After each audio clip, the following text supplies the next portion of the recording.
think you'll have to. Perfect. Thank you so much for having me, first of all. It's an honor and a pleasure to be here. And wishing everyone a happy Earth Day, if that is a wish. I don't think it's really common to wish anyone an Earth Day, but we've gathered here on account of this day today. And to tell a special story, I was just reading on how was this sorry, I'm just trying to share my screen. Give me a second.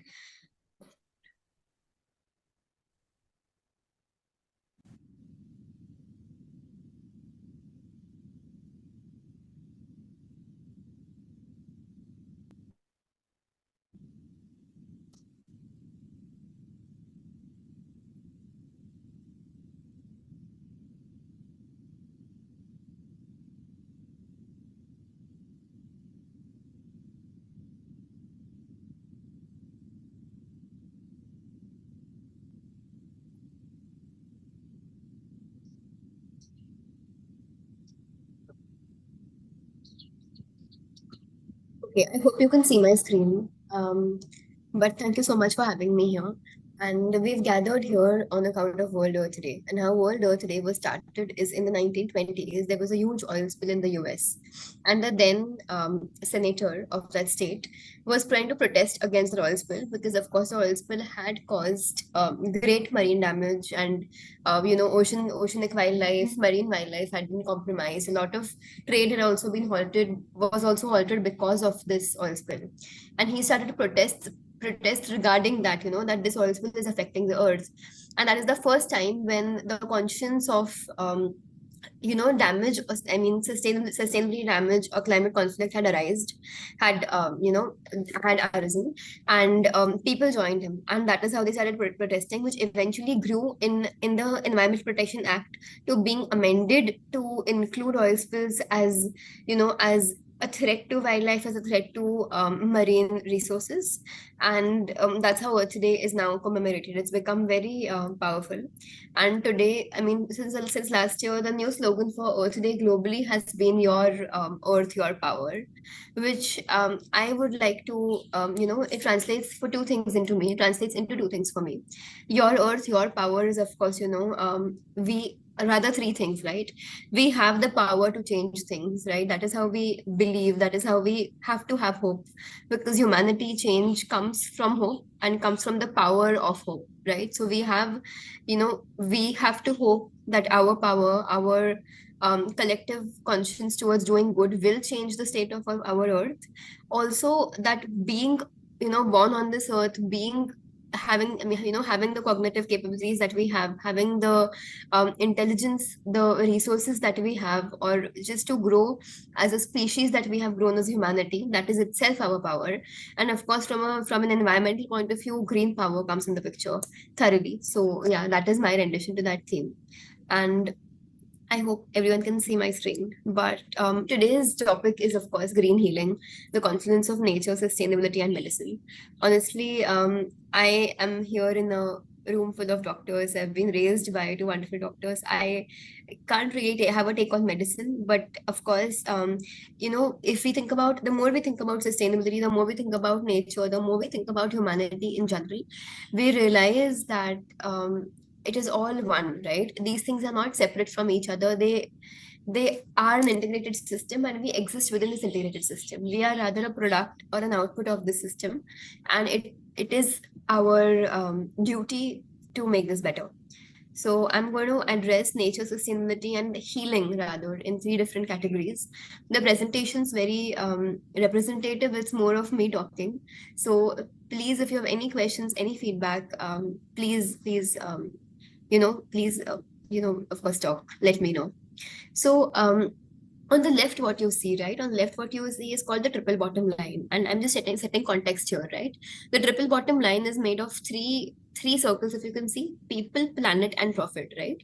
If you think our lives exist in these three circles, which is, yes, sorry, which is, we are the people surviving on this planet, trying to make profit, right? If the intersection between people and planet is bearable, because we have to keep the planet, we have to survive for the planet to survive, or the planet gives us life. um for people and profit, our profit, our economy has to be equitable. It should not be extreme. It should not be polarized. A few things which it has become in the last few decades. It should not be that. It should be the opposite of it is equitable. And planet and profit should be viable as to the profit or the money that we make should be invested in doing good for the planet. So in any sustainability led initiative, we always focus on people, planet, and profit. And from my personal perspective, people are fundamental in any sort of change, right?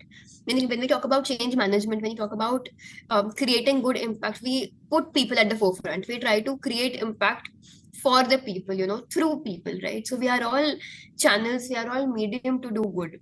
And today, again, I want to focus on this people aspect because we are living in this era of global warming, climate change. It's so hot out there. Through the country, it's extremely hot. This heat is bringing fatigue, is becoming dullness. Of course, is bringing a lot of exhaustion. And we are privileged, but there are people who don't have a roof on their head, who don't have the privilege to have electricity, to have energy, to have power, and they are also suffering. They are suffering a lot more than we are, right? So it is not equitable. That is one. But we are living through a proper climate crisis and a humanitarian crisis as well, because climate is not a standalone theme. It is not a standalone subject. It affects everyone. It affects everything, and this is affecting everyone as is. From a humanitarian point of view, also people have become a bit more vicious than they were a few years ago, a few decades ago. Crime has increased a lot, right? And these are again integrated systems, as we discussed. And I sincerely hope that finding a solution to climate change or the impact which is being caused due to climate change is going to impact positively all these elements that we're talking about, right? So we have always called the earth as Mother Earth, right? Um, we always address the earth as Mother Earth, right? So when we think about sustainability and life, it is not different. If we think about the word sustainability, it is essentially to sustain, to be, right? Just to be, just to maintain, to be constant, to be consistent. But when we think about life is usually it's something that we want to make our lives memorable. We want to achieve something. We want to fulfill our desires, right? And that is how sustainability also should be. You should sustain to thrive. To In today's context, when we think about sustainability, it's more from a corporate angle, it's more from a practical angle sometimes, but we have to focus on thriving, we have to focus on growth. So when we think about sustainability and life, even a tree, right? There's so many forests which are chopped, even from without any permits, without any understanding of how would it impact life, which it clearly is. When we chop a tree, right, we of course there are a lot of animal activist organizations, and we think of people as life, we think of animals as life, and of course we are life, we are living beings. But we never think of the forest as life. We never think of plants. We probably the plants that we plant, we call them, we call ourselves plant parents. But when we chop a forest, we don't understand this is eventually we're literally killing life. So sustainability and life are a single component. It's integrated, and life occurs on this earth, at least as per global research. Life has, until now, it only occurs on earth. And how we sustain this life, how we help ourselves, the life around us to thrive, that is sustainability per se. And I sincerely believe that we are mothered by nature. This nature gives us fresh air, oxygen, motivation, discipline, air, you know air, sunlight, everything that we require to thrive, to survive, to really live our lives. We are provided by earth, we are provided by the nature, and this is powered by the earth. The earth is truly so special in every way. Has been again proven through science. It's special. It has been at the right time, at the right place, to really be blessed with everything it's been blessed with, right? So it is about time that we give back to these elements which have really made us who we are, and which enables us all the time. Now, if you again, think about nature and sustainability, are they really different from one another? Again, does anyone want to share thoughts on what do you think nature is and what do you think sustainability is? Does anyone have any comments on that?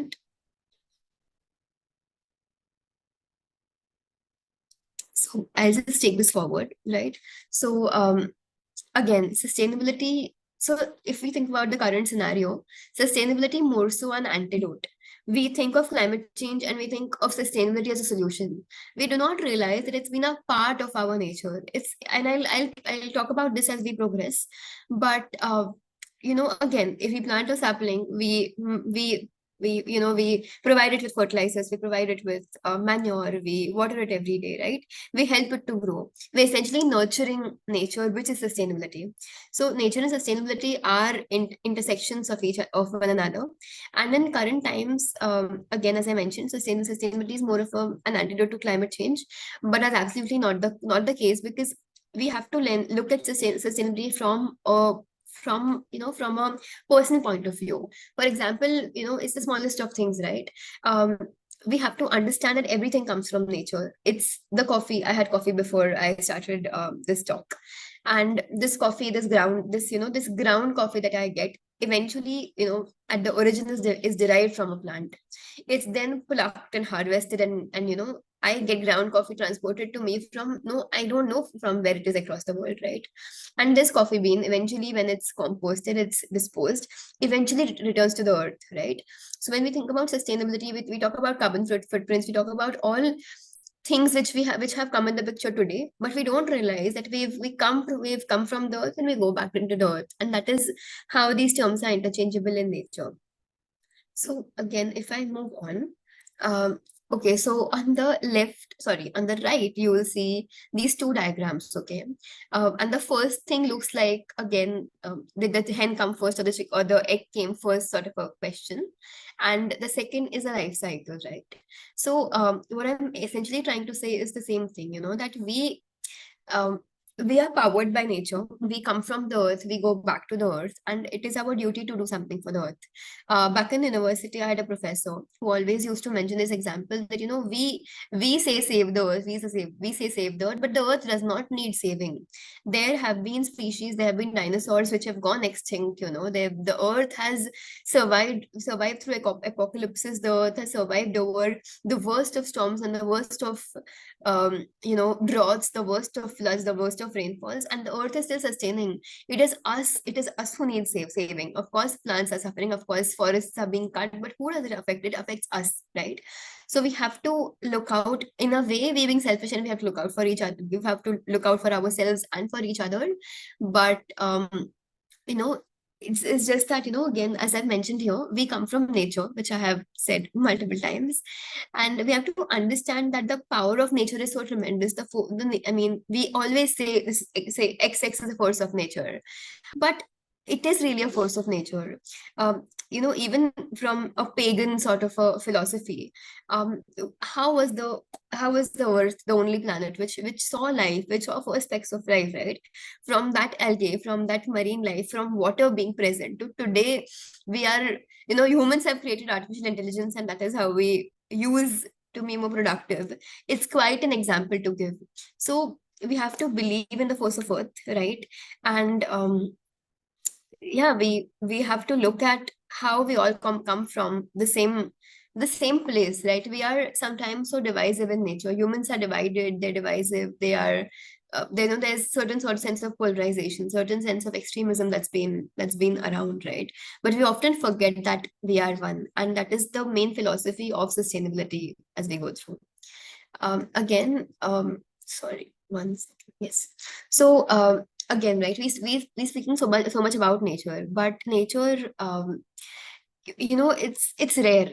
Like, it's so difficult to find a green spot in our cities, in any urban areas, right? It's so difficult to find clean air, to even walk outside in this heat. It's traumatizing. It's uncomfortable. It's so difficult to find the sweet spot that we want. And nature used to be so abundant. Like, when we talk about fossil fuels, when we talk about resource depletion, it has all happened because humans back then, when they were hunter gatherers, of course, they were doing everything to survive. In that process of survival, they did not realize that did not realize how dependent they were on nature.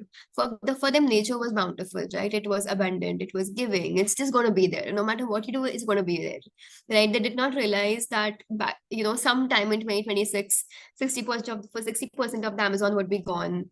All of Amazonian rivers would be polluted by Coca-Cola and similar businesses. No one envisioned that. So nature has always been giving, it's always evolved. Rather, it is so adaptable. In my profession, we talk a lot about climate adaptation funds and climate mitigation funds, which is basically businesses keeping aside money to help in climate friendly initiatives or climate positive initiatives, right? And these terms have become so colloquial that we forget that nature is adaptable, trees are adaptable, climate is adaptable, right? It's become so hot, it's become so gruesome, but our nature is still giving us, and somewhere we lost sight of it, right? Everything that we're going right now from a climate perspective, going through right now from a climate perspective, rather reiterates the same. And I've just lined up a few news article snippets here, where, believe it or not, everything here is from, mostly from this year, from last 5 months, and 2 3 of these news articles would be from last year. But if we just start reading, right, we see that how Maharashtra has been one of the biggest methane polluters, how global forest records, loss of global forest has been so shattering, so massive, which was never imagined. Cloudbursts, India has seen a lot of cloudbursts, landslides, a lot of cyclones, especially in the times when it's not prone, right? Um, Last year, so in 2024, these phenomenons of El Nino and La Nina were all in force, and no one expected it to extend to 2025, rather 2026, and here we are suffering one of the hottest summers of all times.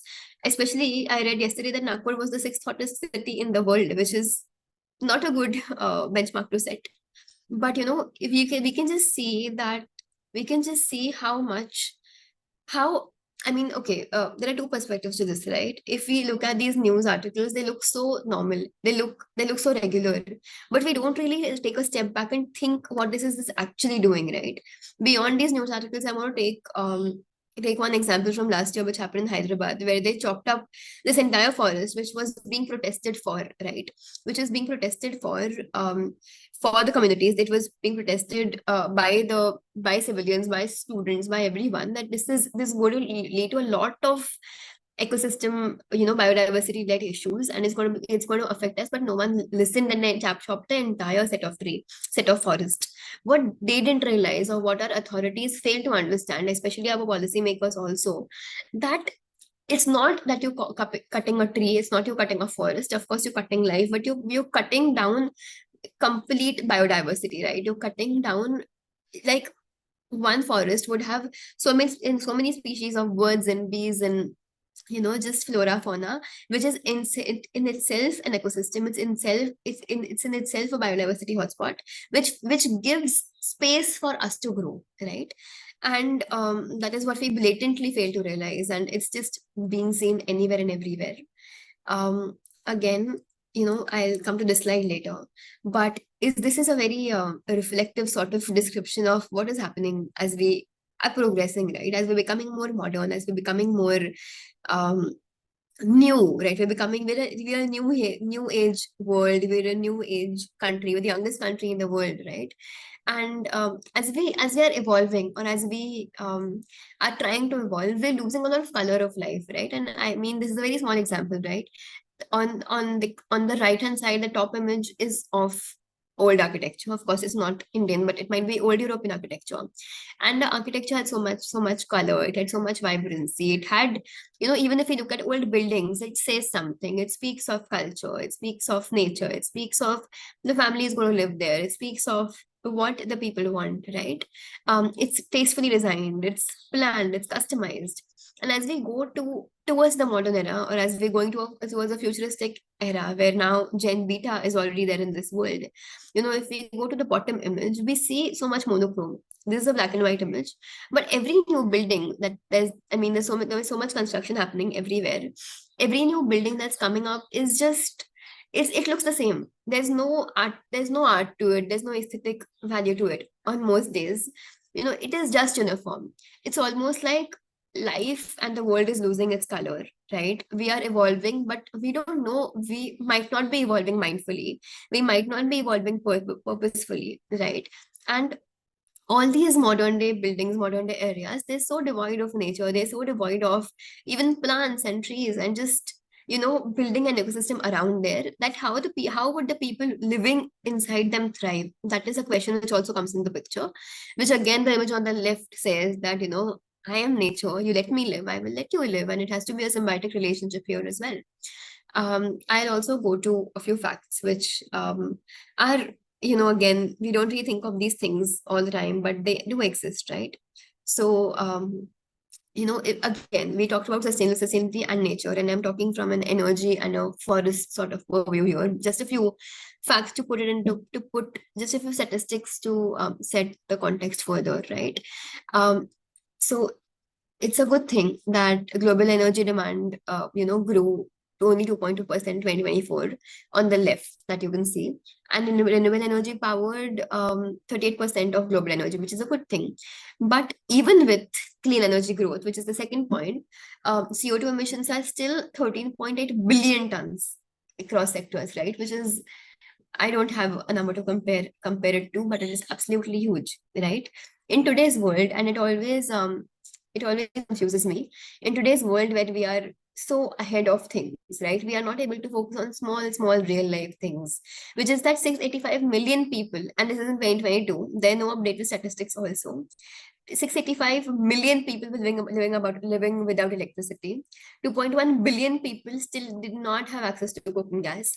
And in times like these, when you think about wars which are just happening, recurring because of just unnecessary politics, it's the whole world is in danger, right? You're just worsening the situation, which is already not really good.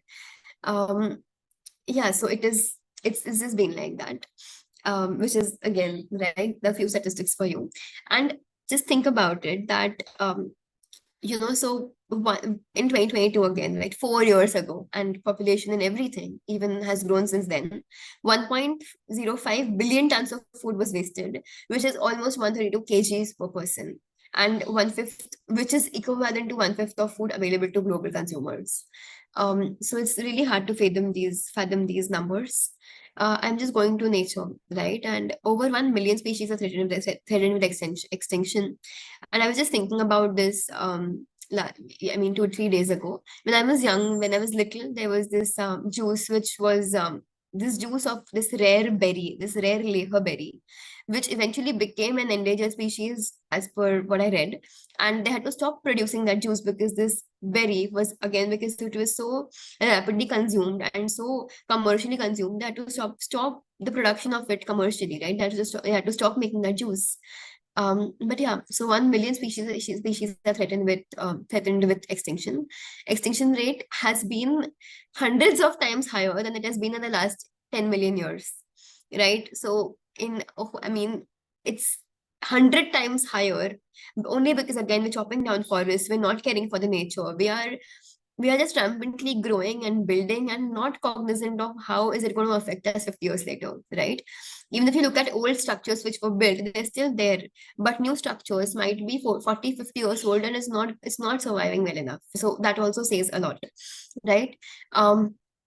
So again, our plants forest cover is 4.14 billion hectares, which is 32% of the world's land area. And sadly enough, water also covers so much of the earth, but that's also glaciers are melting. So we don't have a lot of future water reserves. Global deforestation has slowed down as compared to, the era of the free markets and open economies of every country.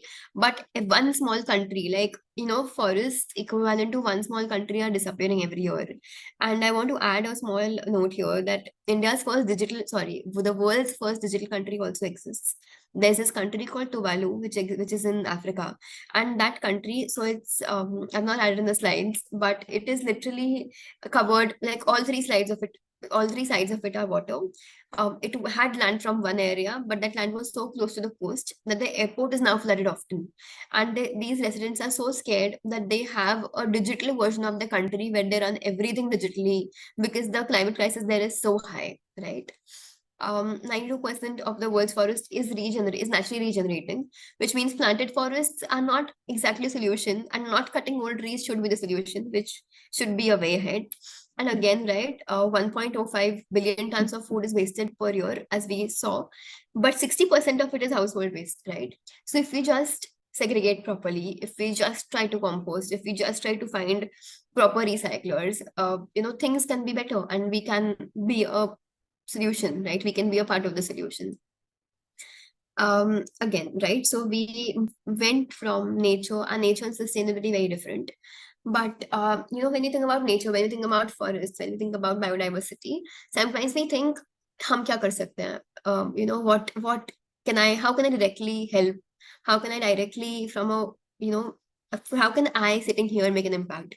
But when we think of culture, when we think of heritage culture, where we have come from, right? Our life story, if we fit sustainability into that narrative, things just add up, right? So again, the whole coffee example that I gave you, that the coffee I drank right now, even that coffee should be sustainable. I should think about its carbon footprint. As a conscious consumer, as a citizen who cares, I have to think about everything. Does not mean I stop doing a lot of things. I can't stop using fossil fuel. I can't stop using public transport. I can't stop certain things, because of course, if we have the if we have convenience and we use it consciously, it is not a problem. But inherently, every part of our life can be more sustainable, right? And I'll take you through this. But again, right, buying locally, buying local produce, not ordering vegetables on quick commerce, or going to a local fruit vendor, check these things. Buying local textiles, promoting handloom, promoting cotton, promoting silk, promoting Indian culture in that fashion also makes a huge difference. So it is the fundamental point is to understand that we are a part of, like sustainability is a part of our culture. um and we come from, like, we are a part of the solution, we are a part of this culture, and it's our duty to take it ahead. So it is really on us as to how do we communicate this further, right? So if we just want to focus on the left, okay, and one of my favorite representation ways is a word cloud, okay. So this is the word cloud, and you would see multiple things here, okay. Some of them were jointed words which have now been separated, but okay, like I'll just pick out a few things, okay. There's pocha, if you can read. There's pocha, there's bronze bottles, there's reused clothes, there's kitchen, there's walkable streets, there's pure metals, there's raddi, there's kabadi wala, there's takeaway, there is fruit peels and vegetable peels, there is kitchen magic, packaging magic, not using concrete. So there are a bunch of words, and I just want to take a moment and sorry. I just want to take a moment and reflect on these things, right? My mom always tells me how when she was little, there was no plastic. So they only had, so milk used to come in glass bottles. Bread used to come in newspaper. And essentially, there was so much less wastage, okay? So again, when I hope it still happens that, yeah, I hope it still happens. But clothes were passed down from one friend to another friend, from mother daughter, from siblings. Clothes were passed around, books were passed around, streets were more walkable. Again, there was pure metal, right? There were bronze bottles, there were copper bottles. There were bronze utensils. There was no in between. There was no ceramic. There was no plastic. There were not these new age things, right? Of course, there was wood which was used, and now we do have responsible and certified wood which we should utilize. But even old buildings which were made from bricks, or which were built from old school mortar, are so evident. They're still standing tall. They're still standing tall. And the buildings we have today, which are made from concrete, mixed concrete, polluted concrete, it's really not sustaining, right? We see so much redevelopment, so much building, just development happening around us all the time. Like, structures are ready in 6 months, 1 year. It's not possible. How can 30-story structures be ready in 6 months and 1 year is a question we need to ask ourselves. And the kind of place we are moving into, if we are moving into such places, right? Because a quick turnaround, again, sustainability is, you have to be patient. You have to be patient with climate solutions. You have to be hopeful. You have to be somehow optimistic that things are going to be fine, things are going to be better, even when the world's absolutely crazy, when Trump says something stupid every night about how is he going to do something the next day, right? When you see so much violence, so much negativity, so much of just not good things shown around, climate climate careers just tell you that you have to believe in this, you have to believe in this, and only if you believe, you can make it through. So again, everything here, right? Like walkable streets, even juices, if we think about it, juices are another form of consuming fruit, or using fruit peels or vegetable peels to put on your face as skincare after you cut them, using your own bag to go to the vegetable market, using glass bottles. Like, and now I found this home milk home delivery, app, which gets you, which delivers milk in glass bottles, and they take the glass bottles away, right? So old things are coming back, but things like, these are ways of life, these stories are part of everything. I remember my dad used to cut his trousers to make shorts out of them, and that is sustainability. If that is not sustainability, what is it, right? As Indians especially, we have so much textile, we have so much culture, we have so many prints, so much handloom, right?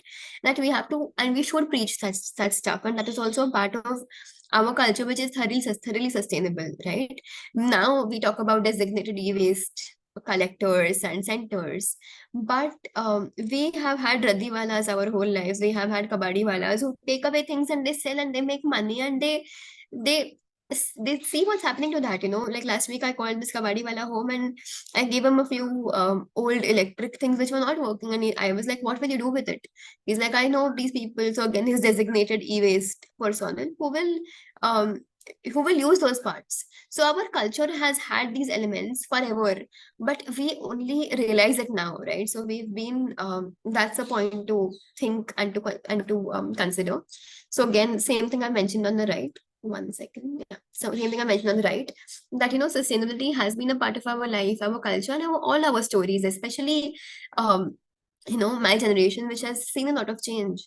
And there's not through, of course, nature worship, understanding the importance of nature, um, paganism, ancient sciences. It's not only that, it is really in simple ways through which we used to live and we should live even today, right? Everything has become so common, so easy, so convenient, so easy to get, that this magic of small things has been lost, and we really should understand the joy of small things. Again, right, that was more of a vibrant, happy, a feel good word cloud. But this is a more monochromatic in nature, because this is again how we are, where we are going today. So again, how, as we have aged, right? I mean, I shouldn't call this the modern age or modern day. I should call this rather the future, or the onset of a future, which is, again, there's inequality. It's not very equitable, but things are happening. We are progressing in some scale, some capacity. We are moving ahead. We are trying not to move backwards, right? But again, there's been so much of intersection of consumerism, behavioral change, and technology, that it's become a slightly sticky path to thread. So again, on the right, if you see, right, I had mentioned westernization in quotes, because I don't really think it's westernization. It's more of how people behave. It's nothing to do with a particular culture. Of course, corporates, packaging, commercialization might have come from the West or more developed parts of the world. But there's so much quick commerce, there's so much consumerism, there's so much you know n- unsafe labor happening, there's so much pay disparity, there's so much gender disparity, gender inequality, gender based violence, so many loopholes in the policy, so many policy making initiatives or policy related decisions which should be taken. There's so much money, there's um what is it called, so much improper distribution of power, or power saturation at certain points, right? Again, 1% of the of the world's billionaires are controlling everywhere, as opposed to 99% of the world's population. Again, there's the capitalism, so much cheap labor, so much outsourcing, right? Again, the ease of quick commerce, the convenience, I'll just do this in 2 minutes, I can get this in 10 minutes. It's kind of ruining us. We don't realize it, but we can't sit still anymore, right? Even to calm down, we need white noise, or we need instrumental sitar music. We can't just be at ease. We can't mindlessly read a book. We can't do anything without getting distracted.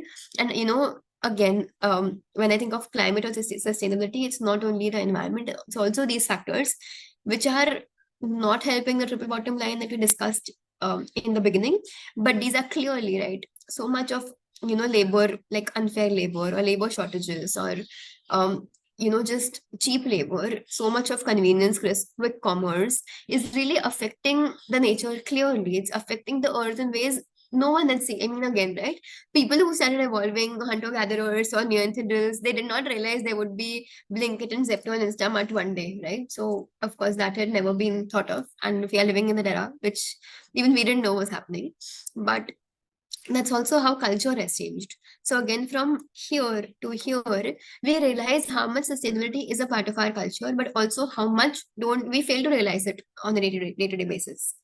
So again, I just want to play a 5-minute video, and I hope everyone's following along.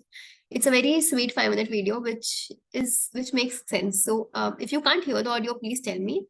Just yeah, it should be able to hear it, but it is loading on my end.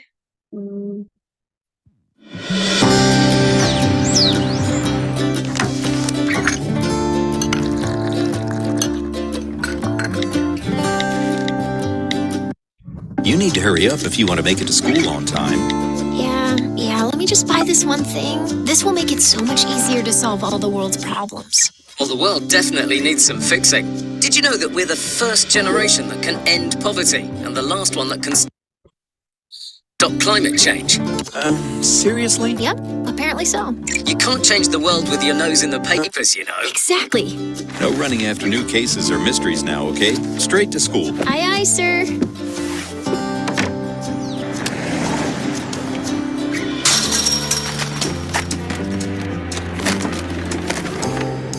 Oh, there's a good citizen. He knows how important it is to recycle used electronics for all the dangerous environmental pollutants. Seems pretty obvious to me that he's stealing and not recycling.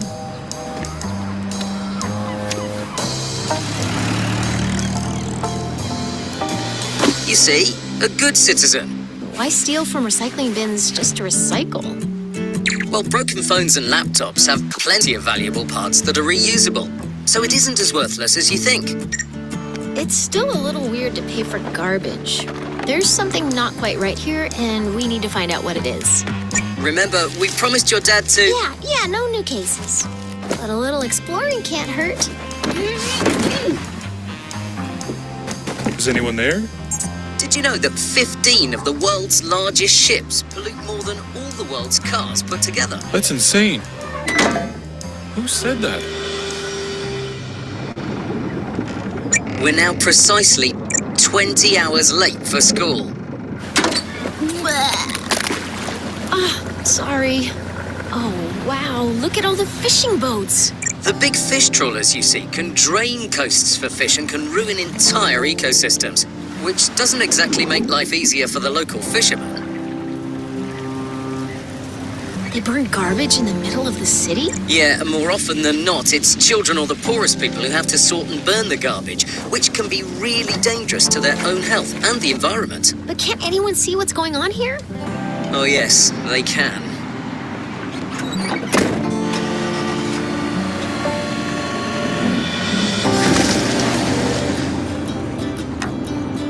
Good to see they're planting new trees at least. Well, industrial farming has its downsides. Pesticides, overuse of water and heavy machinery can be tough on the local wildlife and can destroy both the soil and the livelihood of the locals. I'm so sick of listening to bad news at work.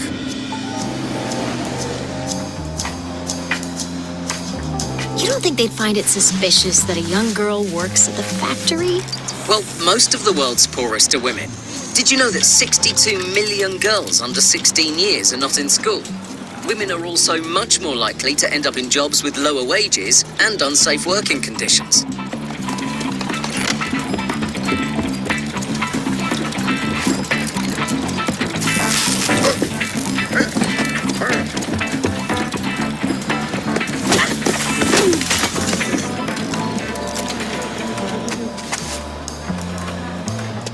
Be careful with the package. It's for our most important client. The most important client? Yeah, you could say that. Whoa. The most important client. We have to get in that box.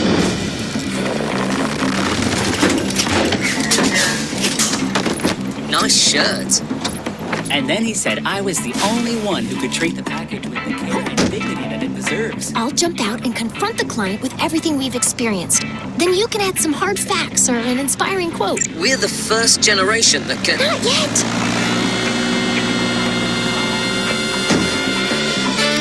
Aha! It's time to end all your... Ah, there you are.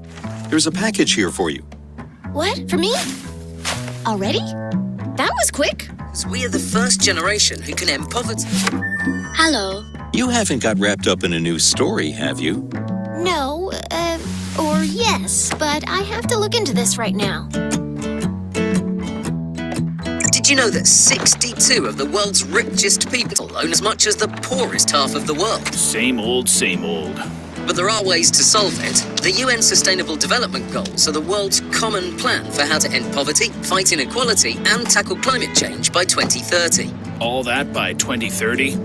Yes, it's ambitious, but we are the first generation that can actually end poverty, and the So I will stop this here, and I hope last generation with a chance to... sorry, I will stop this video here, and I hope you were able to listen to that audio, because we just see this girl who is, again, there's so many connotations from that video, that yes, yeah, so many connotations of that video where there's this girl who's trying to solve the climate crisis, but she's also empowered by a digital watch which she ordered, right? So again, it's quick commerce which we spoke about, which is not so good, but if used in a better sense, it does make sense. But we're still entangled in that whole loop of you know essentially there's this subject or this domain called circular systems, right? Because everything that we think of right now, say for example, today we think of waste to energy, or like converting our kitchen waste to fuel, or bioprocessing for waste to energy plants, at a larger scale. But otherwise, we always think of when we buy something to when we throw it. We never think of what happens after we throw it, right? So there are new business models, a new domain, research domain, and a business domain when we think about circular economies in process, right? Yes, so we think of circular economies in that whole process, and we look at, or we think of how does the end of life of a product look like?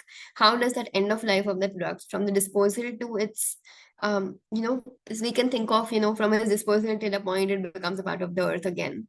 How can that really change our consumerism, our commercialization, the negative capitalism which is spread around sustainability as well. Now, moving towards a more green healing part, right? There were three components to this presentation, which was nature, sustainability, and culture and healing, right? We have hereby understood that that sustainability and nature are one, or they can work as one unit if people are a part of it in a good way. If people help nature balance sustainability and sustainability balance nature, it is one, right? It's an integrated component, and we people or humans are at the center of it, right? Essentially, every negative thing, every extrapolated thing today has been a product or an output of how we have behaved over the years, how human beings behave. It's not how 1% or 2% of us behave. In urban India, I'm just taking in the Indian example as of now. In urban India, we can see a lot of disparity in terms of behavior. But in rural area, we don't know why are people, if someone's not being ideal in that sense, where there might be lack of resources, there might be lack of, the very basic things, we can't really put a pin on it. So another problem with climate solutions, or finding climate solutions, is that they have to be personalized for everyone. And while we can't go to the ground level every time and make small changes or make big changes for them, we can rather take small steps at our levels and do something better. So I'm just going to go to this next segment where we think of green healing, or where we think of can being sustainable, or can sustainable development heal us. Okay, so again, we have heard of the term sustainable development a lot, but if we really go to the crux of it, what is this sustainable development? How can development be sustainable? The basic definition has always been, if we can move ahead in life in the future, if we can judiciously consume our resources, which essentially means we are using enough from the past to use it properly for ourselves and to keep enough for the future generations. But in the last few decades, we have seen that there's not a lot of enough for the future generations. Like we don't have enough energy, we don't have enough, um, we don't have enough, we don't have enough regular energy or non-renewable energy left, right? So that was the prior definition where we thought that sustainable development is only for resources and energy and simple things. But as we evolved in this space, rather, we realize how we realize that these things are much deeper. It's not as to what is left for us, it's more so how we as people utilize things, so that I mean, that has rather extrapolated the whole problem. That is not enough of a lot of things, and we have to work on bigger solutions, because again, at the end of it, or at the beginning of it, what sustains us is this earth, is this planet, and we don't have enough of this planet left to give us anything more. Like you can't fill up, you can't fill from an empty cup, but I mean, earth's cup might be running negative and it's still trying to fulfill everything that we require. So can sustainable development heal us, A, as citizens, individuals, people? And can we help this heal our earth? Okay. So moving ahead, okay. What do we consume today? It might not be us here, but what do you really consume? We consume a lot of social media. We consume a lot of virality, viral reels, viral TikToks, Facebook, YouTube, whatever. There might be intellectual stuff there, but we consume so much social media, it develops a brain fog. It develops so much, you know, you know, just not clear thoughts, clouding of the brain, clouding of thoughts. It's not healthy for us. We consume processed food. We are always sedentary. Like not a lot of, I mean, not doctors, not many people, but still many people are still sedentary, right? So these three things, let's think of it in this way. And even from an energy earth point of view, let's think of it in this way. Okay. Social media runs via energy, via electricity, via data centers. All these apps that we have, all these AI models that we use today are they are powered by data centers. And just to give you an example, data centers in general have the highest energy consumption over any asset, like you name it. Even like a spaceship launcher might consume less energy than a huge data center, right? So data centers are powered through fossil fuels. They require so much energy, and this energy or electricity powers our applications, right? For what? So that for what is really an important question. Again, this data center heats up. If they have solar panels, they have to wash these solar panels all constantly, which means they're utilizing a lot of water, right?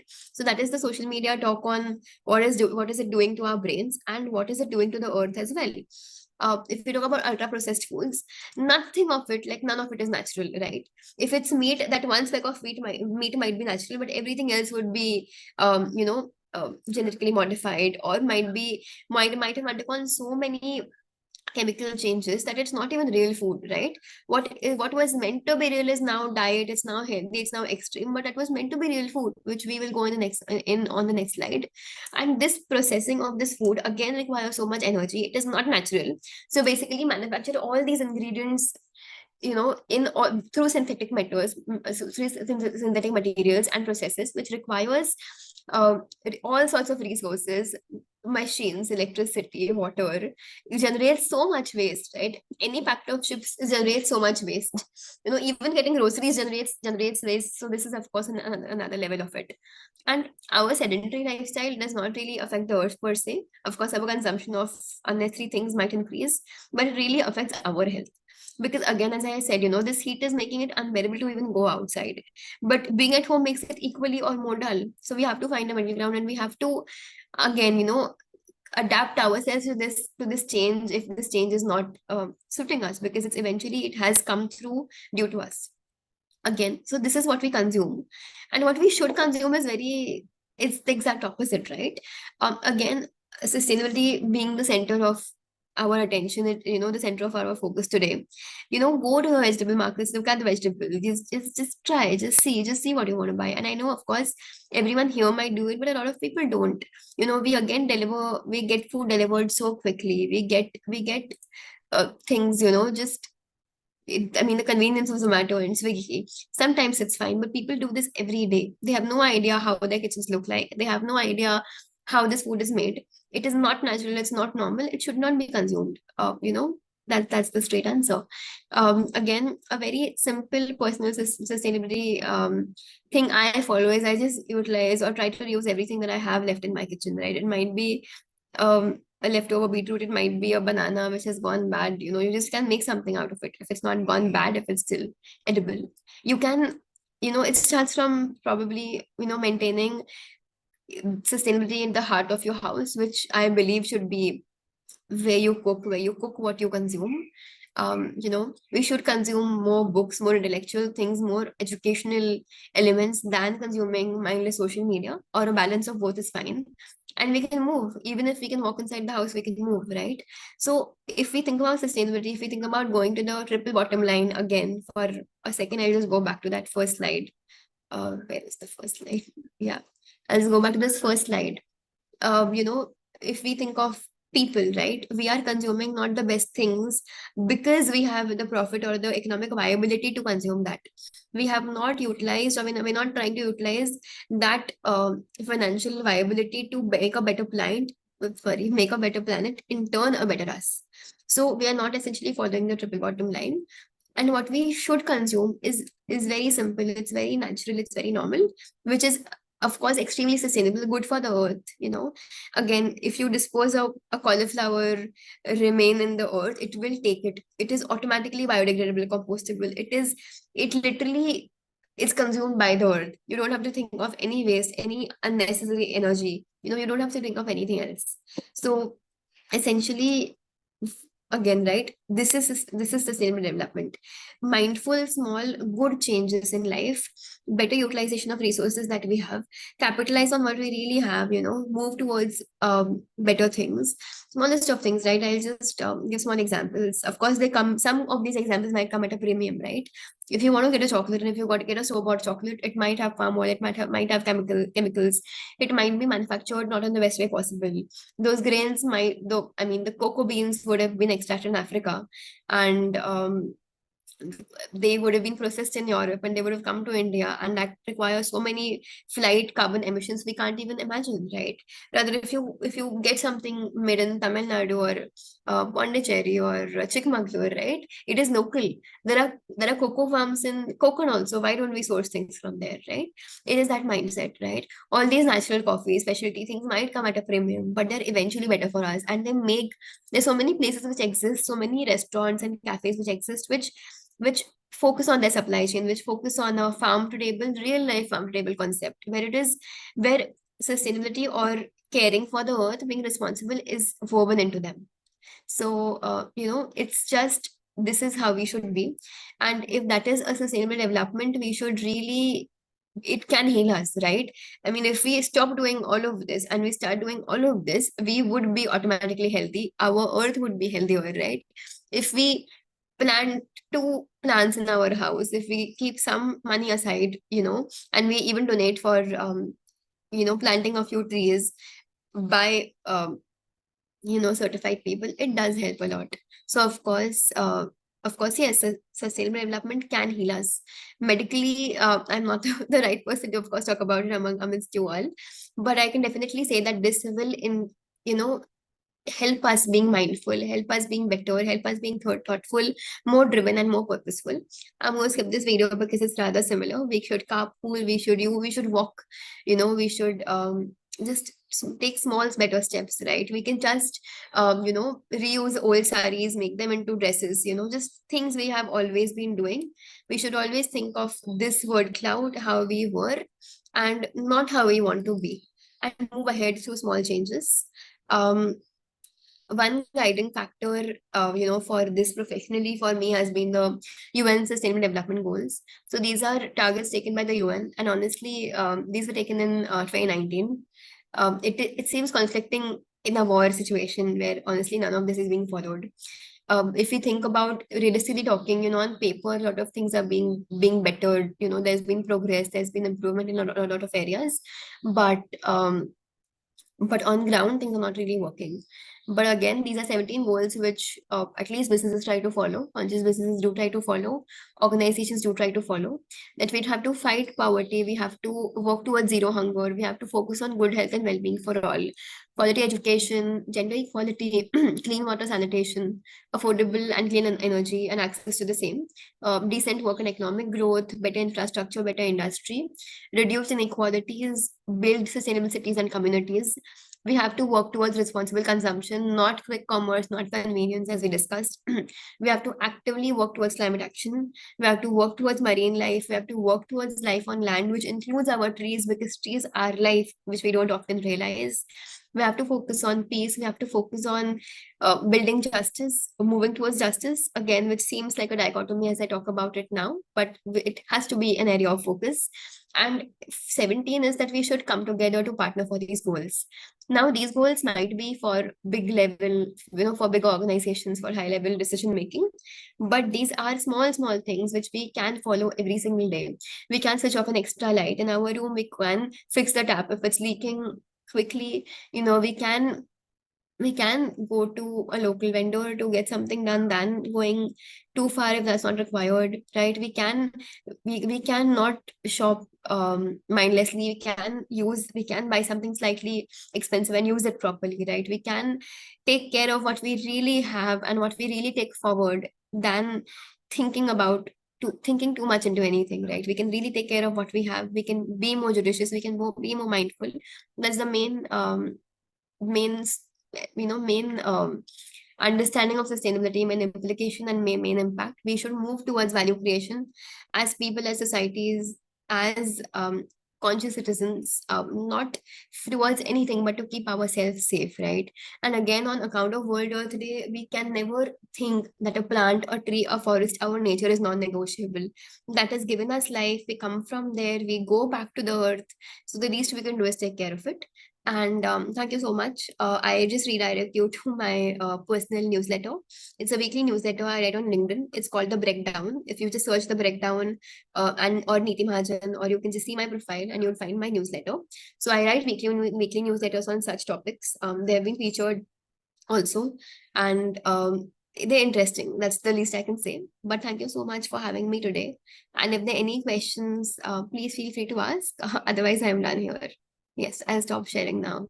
I hope you could follow through. There are questions in the chat box, Nikki. Can you just go through? Sorry? There is a question in the chat box. Can you just Yes. go through that question, or should I ask? Okay, is there a way to... Sorry, just give me a second. Is there a way to utilize?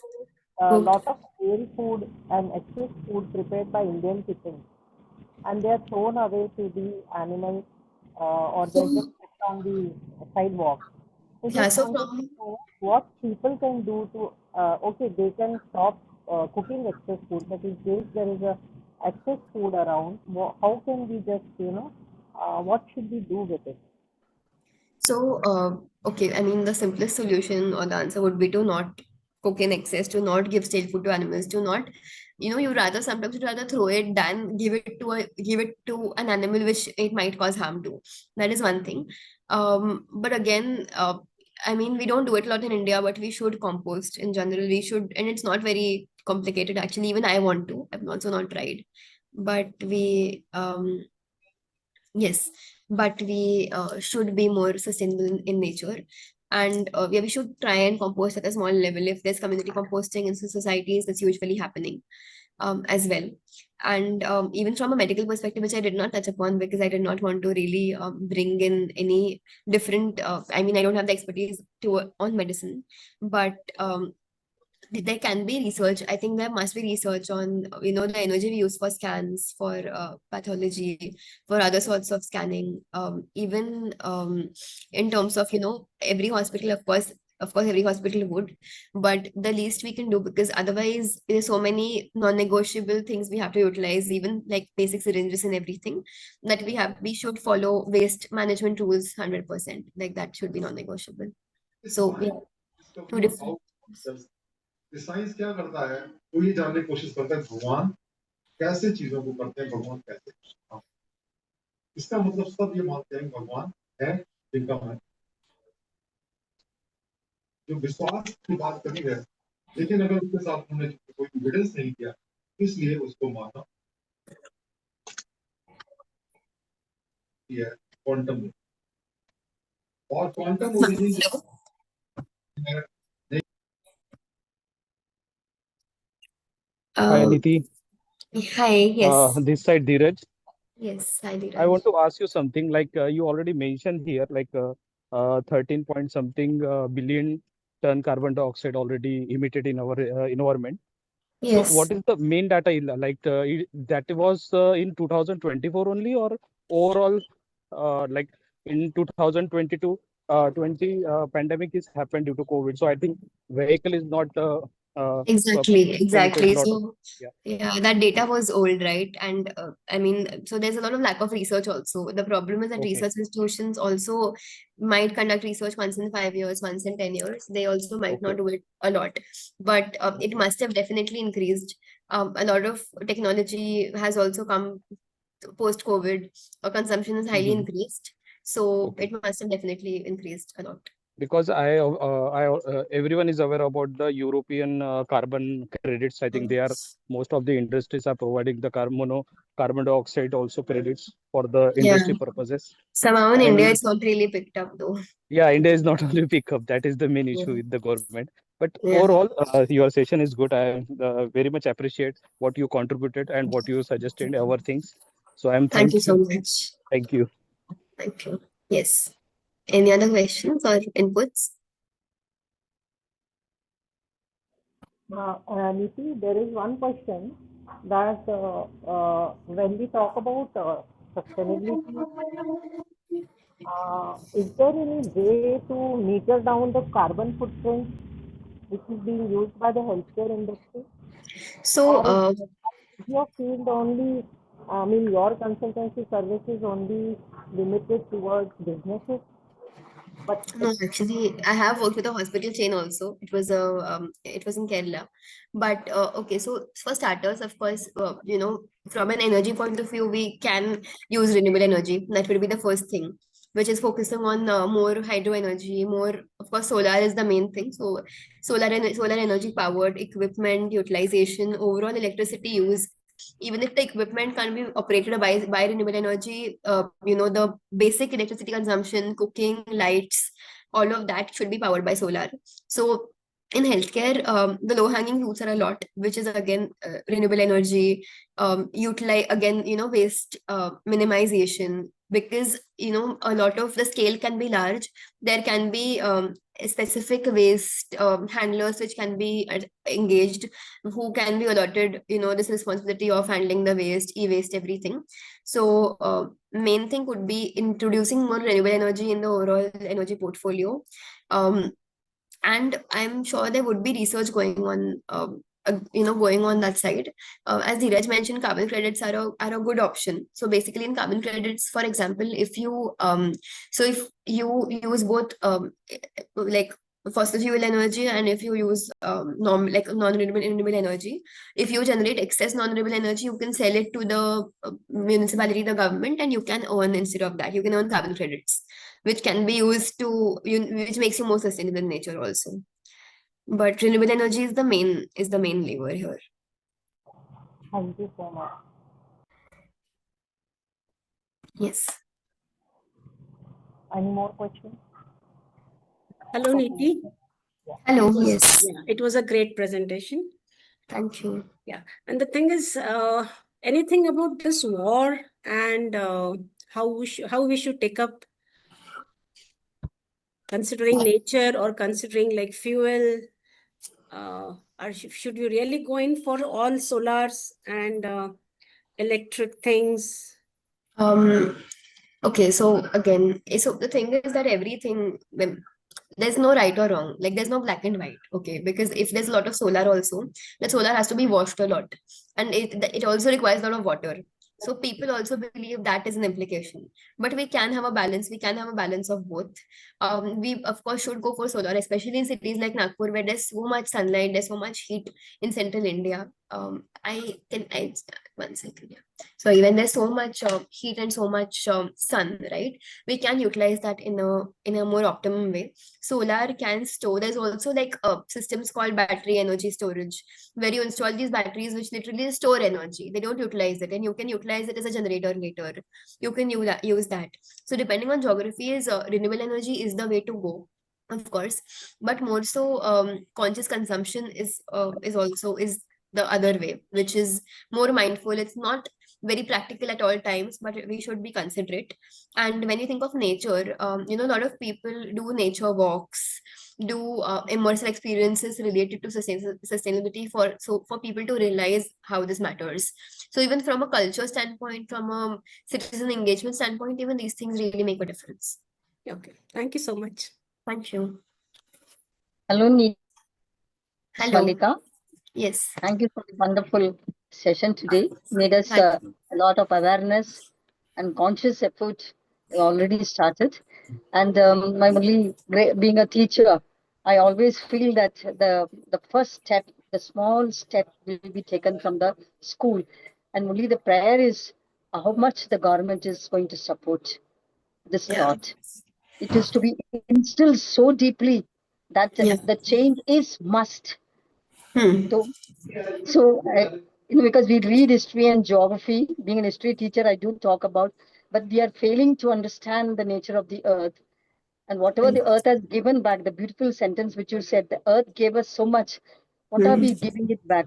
Why Hmm. can't we, once upon a time, beautiful community culture we had, how we upholded upholded certain rules to safeguard by praying.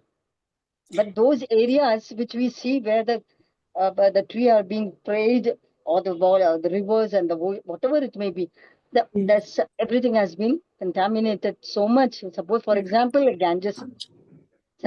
So, how is it possible for the awareness to be brought about? That is what I used to wonder. Yeah, no, absolutely. So actually, on Sunday, I was having this conversation with someone, and this girl told me that, she went for a history walk.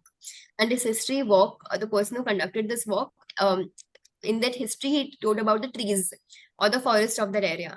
And she just asked me, we were just talking. She's like, how we always talk when we talk about history of a place, we think of infrastructure, people who ruled it, people who lived. We never talk about nature in that history. Whereas that nature is the oldest witness, or is the oldest part of that history, right? It is itself, it's the history. So again, honestly, nothing more than such conversations, such experiences really help.